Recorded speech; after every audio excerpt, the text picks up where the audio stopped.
You're listening to an IOE podcast. Powered by UCL Minds.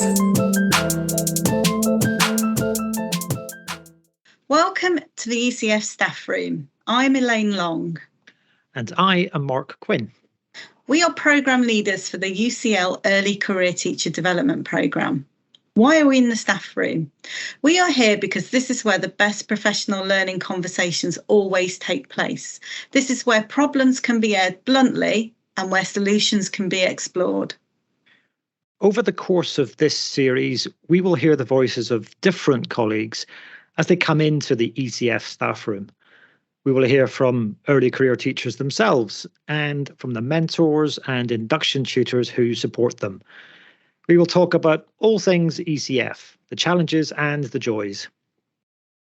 So why don't you enjoy a coffee with us, perhaps even grab a biscuit and sit down to half an hour of ECF staff room chat.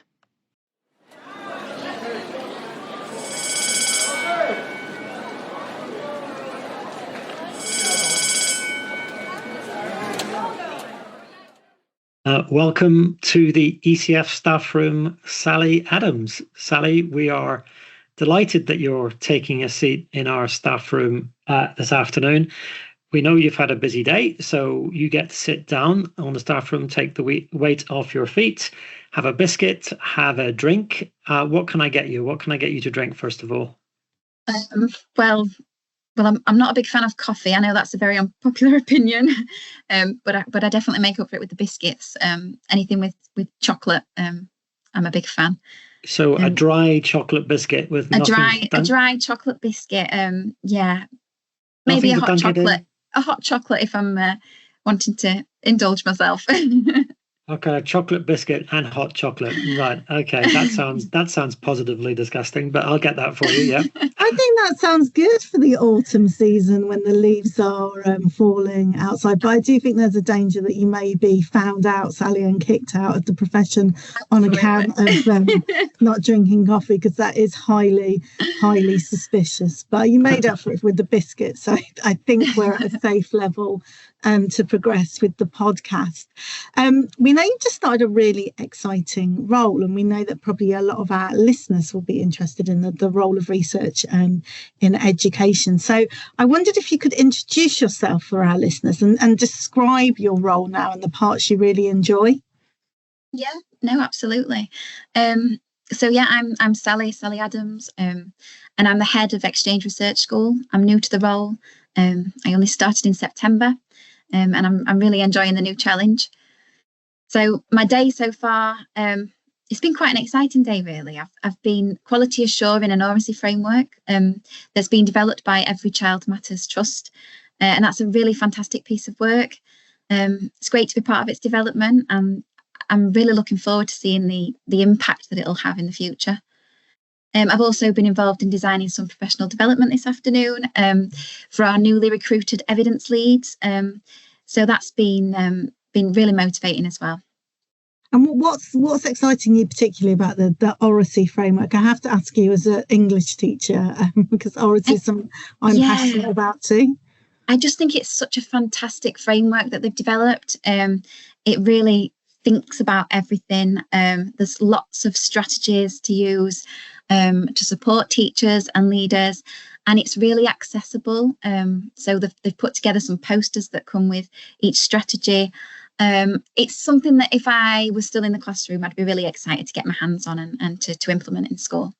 So it sounds like a core part of what you're passionate about is that translation of research to practice and being able to bring research to teachers in a practical way that they can use to improve student outcomes in their setting.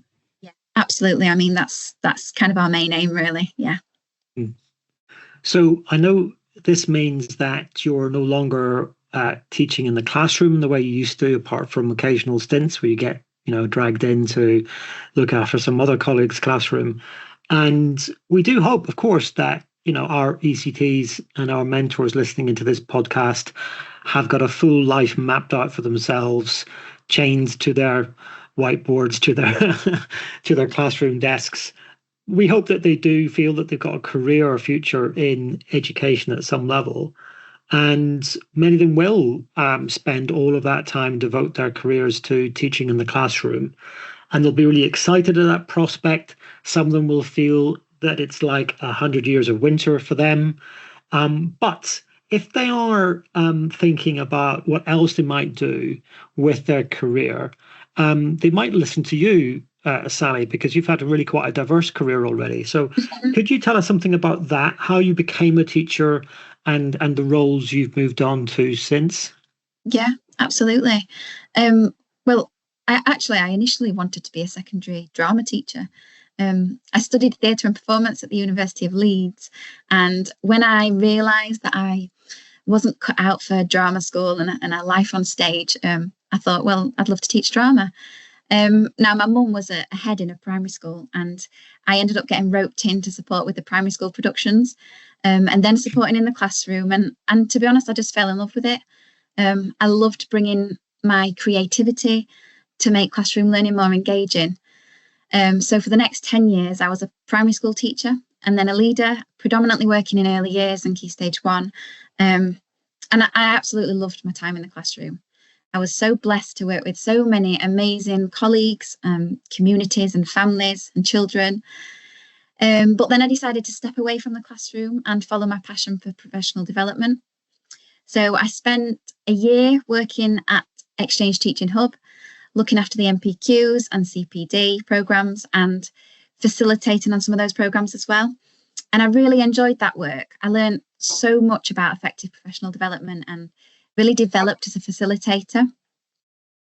And then after a year in that role, I started my current role, leading the research school, which came at just the right time, really. I'm really lucky that I now get to work with some amazingly talented professionals. I'm learning so much, and I'm starting to realise the difference that I can make in this role. So I never guessed that I'd be in a role like this when I first began my career as a teacher. It definitely wasn't the plan, but I feel like right now I'm where I need to be, and I'm really loving the work that I get to be involved in. Sally, can I ask you? Sometimes we get teachers asking us when we're leading professional learning and development. Elaine and I will get this. We'll get someone tapping us on the shoulder at lunchtime and saying, "How did you get the job that you have right now? You know, how did you move from being a classroom teacher to doing what you do now?" So I'm curious, and I think our listeners would be curious. What was it about you, or what was your preparation like? How did you equip yourself to move into those research lead roles? Well, I don't think that I would have been as good in my current role if I'd come straight from the classroom. So It was really useful to have that little bit of time working at the Teaching Hub so that I could really develop my understanding of programme design and facilitation. But I think for me, it kind of the opportunities just came at the right times, and it was just about following my passions and being true to what I wanted to do, along with trying to juggle kind of, work-life balance and kind of spend time with my family as well. So it was kind of a mixture of things, really, but it's just about following your interests, I think, and being true to yourself and the bits of the work that you really enjoy. And do you think, because you mentioned your drama school experience beforehand, and then working alongside your mum, and before becoming an early years teacher and a Key Stage 1 teacher, is that experience, or the experiences you had before going into teaching, do you think those are experiences which you still call upon today? Yeah, possibly. And I think sometimes you don't really know what you want until those opportunities present themselves, if you know what I mean. Like I say, I really wanted to be a secondary drama teacher. But I just fell in love with the experience that I was having in primary schools, and kind of accidentally, really. It just happened. I always think that no experience is wasted in teaching, right? Absolutely. Everything you've ever done will somehow come up into a lesson at some point, right? Or into an exchange you have with a child. Yeah, absolutely. I think also important is the fact that you don't just have to stick in one role in education, that you can come in and out and then do different things. And I think those primary school pupils and all the people you work on in professional learning are probably very grateful that you decided not to go into the world of theatre and stage, although there are some similarities with facilitation maybe and theatre and stage sometimes. So perhaps you use some of those skills. But here and now you're in the research school and you're thinking about evidence-informed leadership in your area. And I know that the EEF guidance report on professional development is something that's influenced your thinking. And I wondered in particular if you could identify one of the mechanisms that you draw on the most and find yourself returning to, and just explain why that is. Yeah, that's a really interesting question, Elaine. I really love the Effective Professional Development Guidance Report. You know, it's a really good read, and I think that anybody in a leadership role, you know, really needs to read it and think about professional development and the importance of that balanced design. For me, though, I'd say embedding practice is the area that I find myself most often returning to. So throughout my teaching career, I've attended many training programs which have been really informative and motivating, but then I've left and I've returned to the busy classroom and haven't necessarily made the most of embedding that practice. So as we design professional development and facilitate these sessions, we really need to think about that, and we need to build in opportunities to enable participants to plan for that, and we need to equip them with the tools to do that effectively. So, for example, giving them time to develop a brief action plan or implementation plan and discuss this and get feedback from peers and facilitators, because we know from the evidence underpinning the guidance report that producing an action plan makes it more likely that a teacher will use the technique that they've learned during PD. Another one is encouraging self-monitoring. So again, the guidance report tells us that professional development may be more effective if it establishes a method whereby teachers can monitor and record their own performance. So for example, reflective journals. So that's something that I really liked about the art of facilitation, actually. You know, the journal really encouraged us to be reflective. And it was really powerful because it really helped me to come back to the learning and question if I changed my facilitation approach, and if I had, what impact did it have?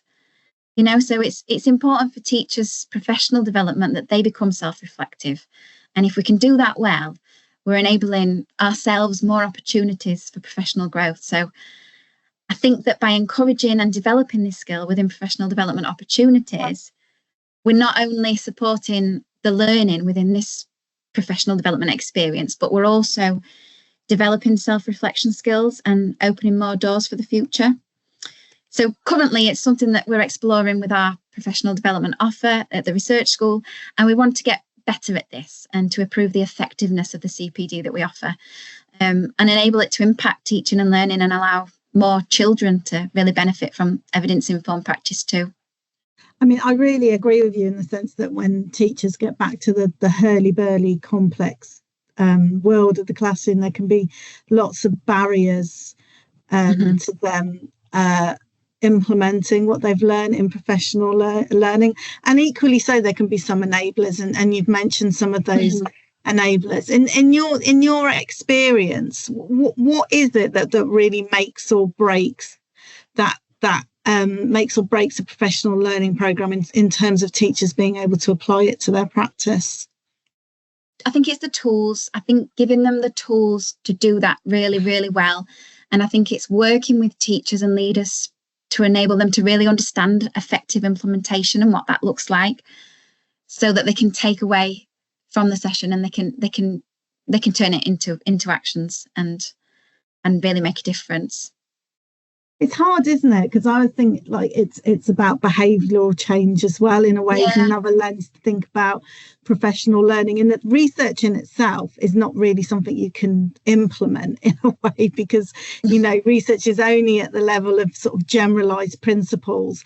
So that sense making has to be done by teachers and leaders in their own setting, and can, like you say, can vary so widely from the sort of early years classroom to the secondary secondary class and can be really hard to do. And I guess it links to another mechanism about motivation as well, really, that you can, and I know that's one you're passionate about as well, that you can have those tools in place. But actually, if teachers are not valuing their learning and are not motivated, then that could feel a little bit mechanical, maybe. Yeah.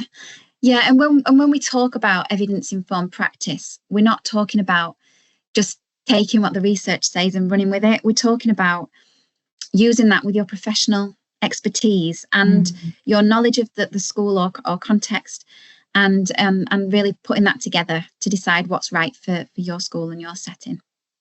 Yeah. Elaine, I know that you want to talk to Sally a little bit as well about the art of facilitation, because this is a new program we have to develop our facilitators that Sally's been trialing for us. I think now would be a good time to pick up on some of that. Well, Sally was one of the pioneers of our facilitator focus group for the art of facilitation, which is a professional development resource we've created for facilitators on our program. And I guess sort of one of the things I think makes or breaks the quality of professional learning is facilitators, because you can have a really great program design, for example. You can put all the design principles in place for a program, but I think facilitators are very much the sense makers that support participants to make that professional learning make sense within their context. And I think there's the sort of cognitive aspect of that, but also the emotional aspect, and thinking about the individual emotions and traits that people bring to sessions. And I know that that's something you're passionate about as well. And I wondered if you could talk a little bit about how you've used that facilitator development training from the art of facilitation to influence your own practice and that of your facilitators in Yorkshire. Yeah. Well, we've been lucky enough to be able to offer all of our facilitators in the Exchange Partnership access to the art of facilitation. So I know that the facilitators in the hub will be looking at these in the next facilitator development session that we've got coming up soon. And we're also using the art of facilitation to kind of signpost facilitators to specific units if they identify an area that they'd like to develop. As a research school, we've just designed some professional development, as I said, for our ELEs, and we'll be referencing some of the modules and units throughout that, really kind of making links for them to go away and explore it a bit further. So we'll be revisiting it in the ELE network meetings that we'll be having, and asking ELEs to feed back to the group, because it's such a fantastic programme, and the Exchange Partnership really values it. So we just want to give all of our facilitators every opportunity to access it, so that they can really benefit from it and develop as facilitators.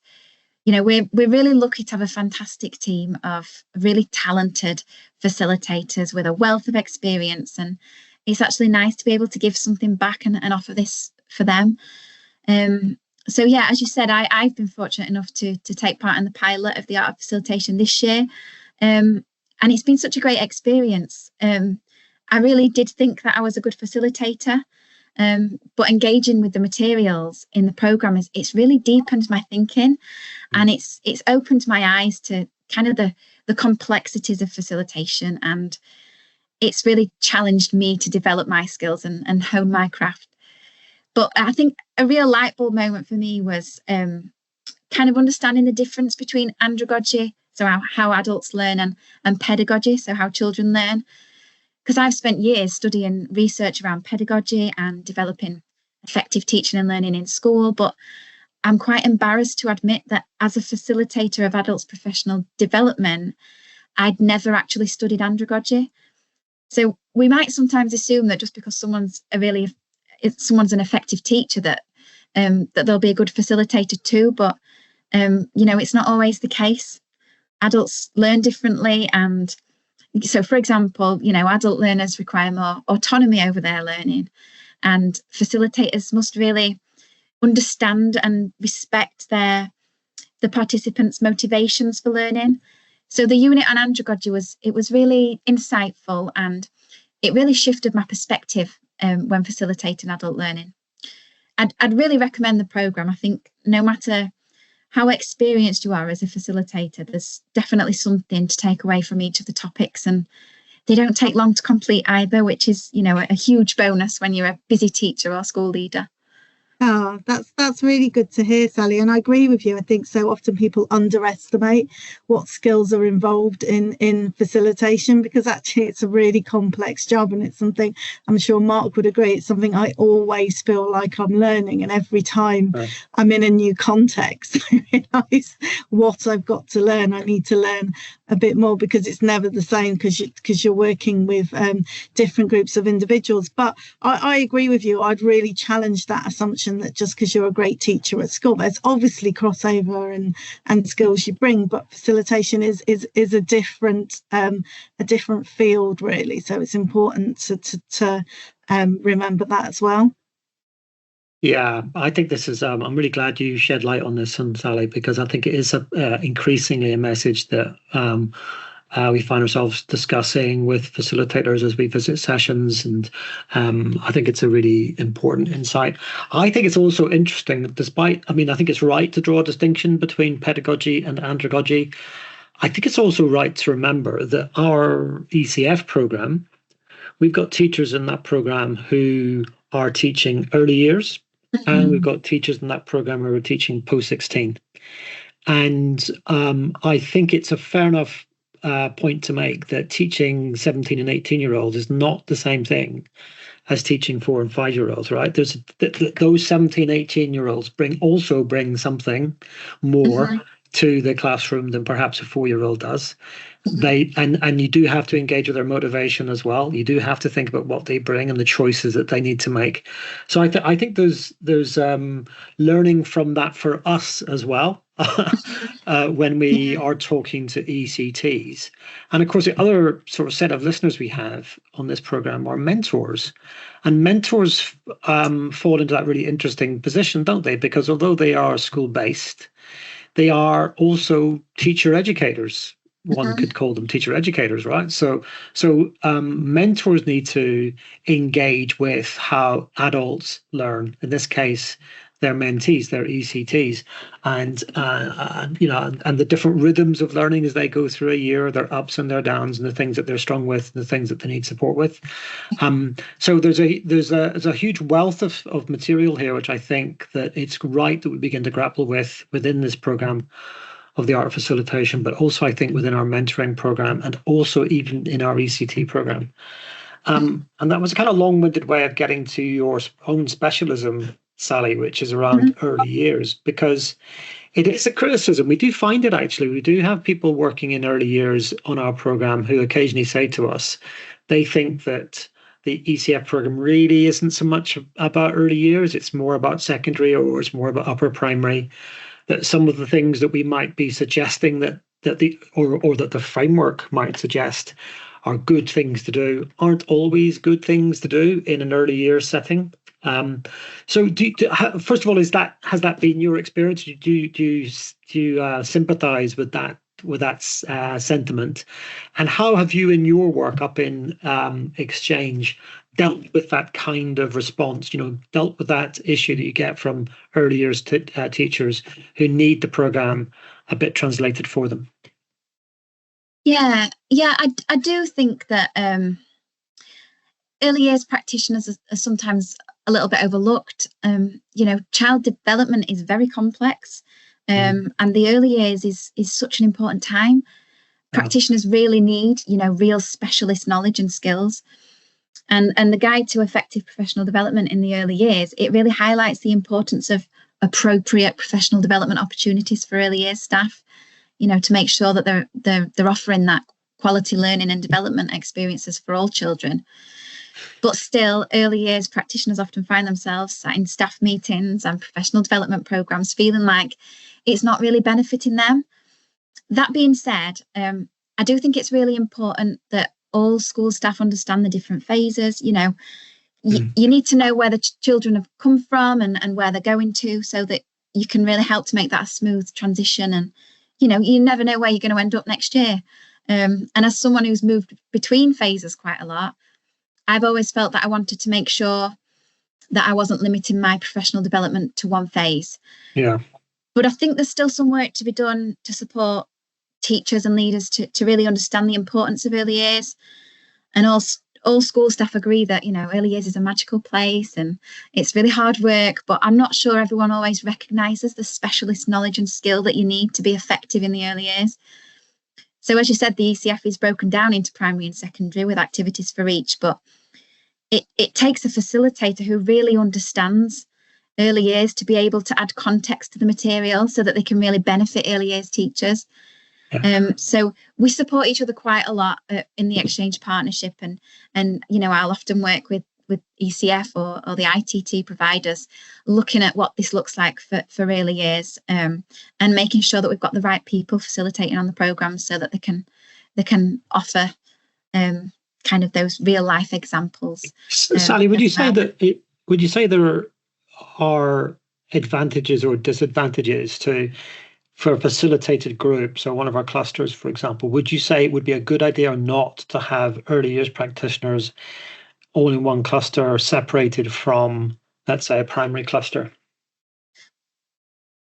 I think there's pros and cons, because although you could give more kind of specialist and a more bespoke professional development session for early years teachers specifically, you're kind of limiting them then to the early years. And I think you've got to keep an open mind. And I think as an early years teacher, you've got to be quite proactive as well in your own professional development. So if you sat in professional development sessions thinking about, and you're thinking that this isn't for me, think about what it looks like in early years.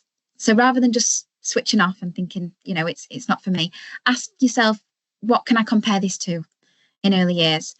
Because when it comes to pedagogy and principles, there's not a lot of difference. And actually, there's a lot that the rest of the teacher staff can learn from early years staff as well. Yeah. So there seems to be a lot of professional development at the moment around adaptive teaching, and this is something that early years practitioners have been doing well for a really long time. So yeah, it's about understanding how teachers can work together and not limiting yourself to one phase, but thinking of the bigger picture, if that makes sense. Yeah, this kind of, the ECF, of course, is written as a generic framework, and I think it's right to try to hold on to what the advantages of that are. What's the point of having a generic framework? And one of the points is to suggest that a teacher's life is not static within one phase. Actually, people do move between primary and secondary. People certainly move up and down the primary key stages and from early years into key stage 1, for example. And of course, if you're in secondary, you're teaching usually across all the 2 or 3 key stages which are there. So I think it's right to remember that a teacher isn't just teaching one phase or 1 year group. They're teaching really a pretty wide range, and that even if they're not doing it right now, it's something they're going to be doing at some point in the future, right? Yeah, absolutely. Yeah. We do need to have more awareness of other areas in school. I think I've worked with people before and they've said, but I'm an early years teacher. Yeah. But you might not be in the future. And like I said, we need to think of the bigger picture. Yeah. Go on, sorry. I was going to say there's not always a lot out there specifically for early years teachers. But it was great to see that the EAF have developed an early years evidence store, and that shares kind of specific research evidence for early years staff, along with summaries and tools and a really fantastic bank of exemplification videos too. So yeah, I think that's something that the early years teachers and practitioners really should be aware of, because it is great to have a resource that's specifically for early years staff. So having said all of that, Sally, you did step away from your early years classroom. Yeah. So I'm curious as to what the future holds for you now, what your next steps might be. Yeah. Right now, I'm really enjoying what I'm doing. I'm feeling really excited about the opportunity to really grow the research school. It's only our 2nd year this year, and really build networks and to develop evidence-informed practice in our region. but I like to keep an open mind. I can't see myself staying out of the classroom forever. I really do miss working with the children. But right now, things are good, and I'm really enjoying my current challenges and what I'm learning. Well, Sally, we give every guest on our podcast a Post-it note to write some advice on. So before we end today, and you can take your hot chocolate away for a nice autumnal walk, we would like to know, what would you like to write on your podcast, and where would you stick it? Okay. I would write on my Post-it note to schedule a little bit of time every now and then to just take a step back from your day-to-day tasks and really find time to think and reflect and focus on your professional development. And I think teachers really need to invest in themselves because they deserve it, and so do the children that they work with. And I would share that Post-it note with as many teachers as I possibly could. I think it's great to have that chance to really reflect and refocus. So maybe that will go on the staff room, wall, in the toilets, on teacher planners, all over the school. I'm with you on that one. I think that's a good one. Sally, we sent our listeners a challenge at the beginning of this podcast episode, which was to pick up any clues that we were dropping along the way about your other career, about the whole other Sally Adams, which is out there in the big wide world. Would you like to let us into your little secret? Yes, I will. So I used to be in a Steps tribute band, which was great fun. We performed all over the country and abroad. And just had so much fun. I'm not as young and fit as I used to be, so it was a relief when they said that the band was coming to an end. But it was a fab experience, and I think working in education, it's an absolute privilege and it's so rewarding. But we all know how challenging it can be, and it can be quite stressful at times. So you've got to make sure that you put some time aside to do the things that you enjoy, your hobbies, etc., so that you can really switch off and look after yourself and your mental health, because that's really important in this job. And I feel like my Steps tribute band really gave me a space to do that. Well, the bell might have rung on your Steps career, Sally, and I can hear it ringing now. So it's telling us that we've come to the end of our time together in the ECF staff room for today. We thank you very much for coming in and taking a seat and drinking our hot chocolate for us. No, I'm not sure anybody else wanted that hot chocolate, but you're very brave. And thank you, and we'll see you again very soon, I'm sure. Yeah, thanks Sally. Very much. Thanks for inviting me. Our thanks go to Sally Adams for sharing a chocolate biscuit and a hot chocolate with us this week in the ECF staff room. Please do get in touch with us if you think you would like to chat with us about your ECF experience. In the meantime, do join us soon for a biscuit and a chat with another colleague in the ECF staff room. And if you've enjoyed this episode, there's more where that came from. Search the IOE podcast from wherever you get your podcasts to find episodes of the ECF staff room, as well as more podcasts from the IOE. And a quick favour before you go. If you're listening on Apple Podcasts or Spotify, we'd really appreciate it if you could give the IOE podcast a rating. 5 stars would be nice if you're enjoying the show. And that will help us to reach more people who are interested in hearing what the ECF staff room is all about. Thanks so much for downloading and listening to this IOE podcast.